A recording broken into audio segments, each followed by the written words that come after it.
Good evening, ladies and gentlemen. I am the Sarcastic Barman and welcome to my channel. Well, I've discovered something over the last few weeks. I've been trawling the depths of Facebook, YouTube, and there's an ongoing theme with flat earthers. And it's not just their normal lack of understanding, it's the fact they go to the same point over and over that they say, yes, this proves flat earth, with ignoring the fact that it doesn't, and it's actually the complete opposite of what they say it is. So, to help these poor flat earthers, we've come up with this handy dandy list that we're now going to present to you and show you all the mistakes you always make.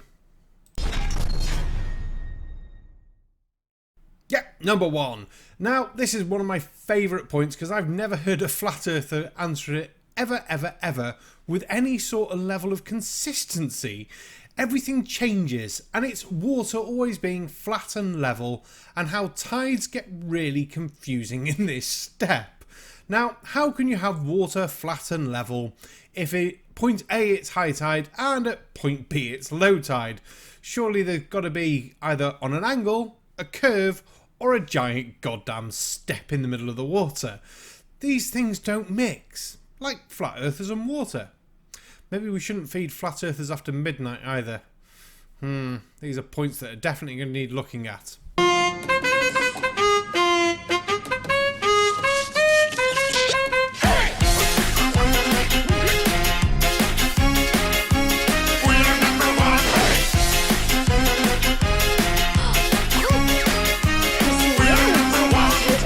Now listen closely.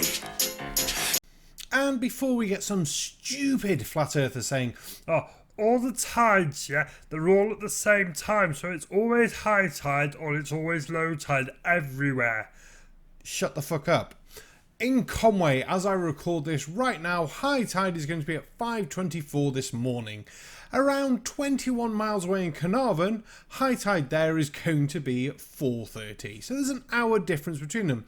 There is also a 3 metre difference between the level of the tides, with Conway having a tide of around 6 metres and Carnarvon only having a tide of around 3 metres. So you definitely can shut the fuck up on that one, flat earthers. I have never seen any of you give any reasonable explanation for tides.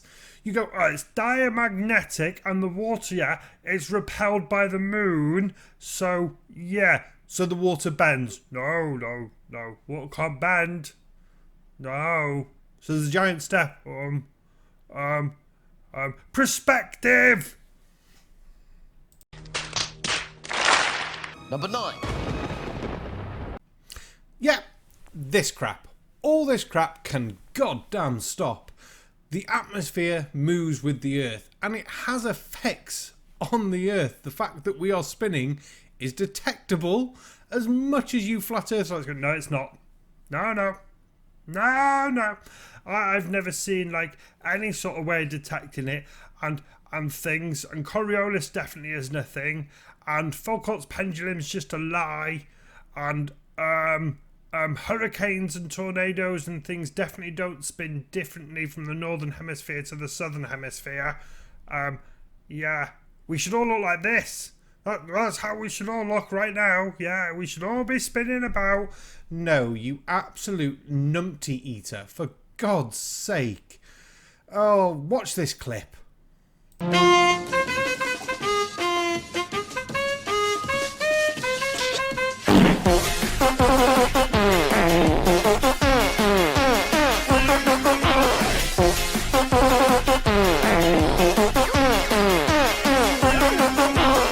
But yeah, as that was point number 2, we had to slip in a fart joke there, especially as we're talking about wind. Why the hell not? But Coriolis is an effect caused by the rotation of Earth. But there are other ways to measure rotation, aren't there, Bob? But what we found is when we turned on that gyroscope, we found that we were picking up a drift, a 15-degree-per-hour drift. Now, obviously we were taken aback by that. Wow, that's kind of a problem, right? How is that a problem? That's exactly what you'd expect to see on a globe. Oh wait, you believe in the flat earth apparently. But all of the experiments you do just help prove the globe. Oh well. C. Right, next up is this crap. Oh, Jesus. I know you don't like Newton. It's been said many a time. But Newton's third law of motion is still a thing, and it's still a law of motion. This is not a difficult concept. The rocket pushes off the rocket, basically. Ooh, don't believe me?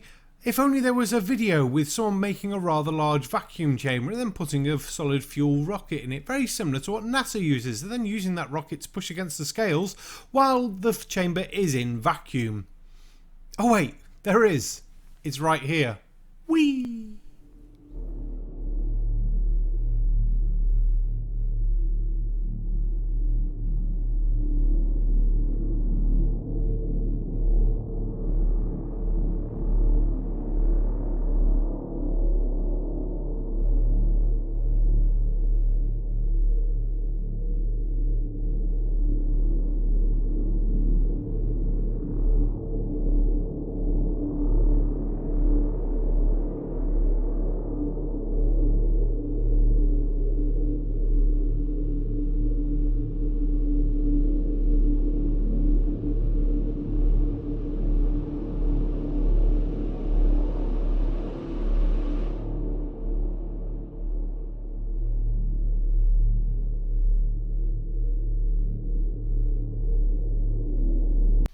Link for the full video will be down below. It's about a 15-minute video that goes through the entire process of building the vacuum chamber, testing it, what rockets they used, everything like that.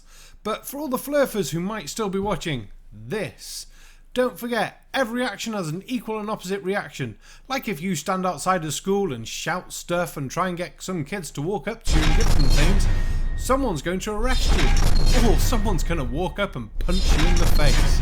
Just be glad it was the arrest. Point, whatever point it is. Meh, alcohol. Don't mix. Anyway, stars. Flat earthers and stars and P900s and P1000s. Things that, again, don't mix very well. You seem to think that the P900 is the godsend of taking photography of anything and everything, but then fail to use it properly. Yes, a P900 and a P1000 are good cameras, but they do lack certain features that other cameras would have. Otherwise, all professional photographers would have P100s and P1000s. But they're not really designed for taking pictures of the stars either, as shown in this video that's been rolling in the corner. In comparison, here's a picture of Saturn taken with a P900. Then there's a picture of Saturn taken via a cheap-ass telescope.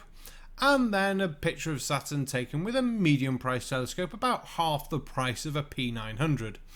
Can you see the differences? Can you wonder why NASA and other space agencies and any observatory can supply better photos of planets and stars than you can with your shitty fucking camera? Yeah.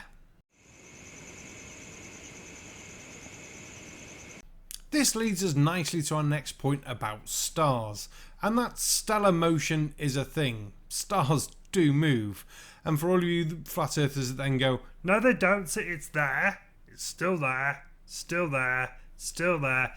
Yeah, the amount it moves over a few nights of you watching it is bugger and all. If you look at this lovely image of Barnard's star, hopefully there right now, you'll see over a 5-year period how much it actually moved. Now, over a couple of nights, you're not going to see that, are you? Over a couple of months, you're hardly going to notice. And unless you do time-lapse photos like that or something similar, you're not going to notice it at all. Luckily, thousands of years ago, some really smart people made star charts, and we can look back at those star charts as well and go, wow, things did change quite a bit.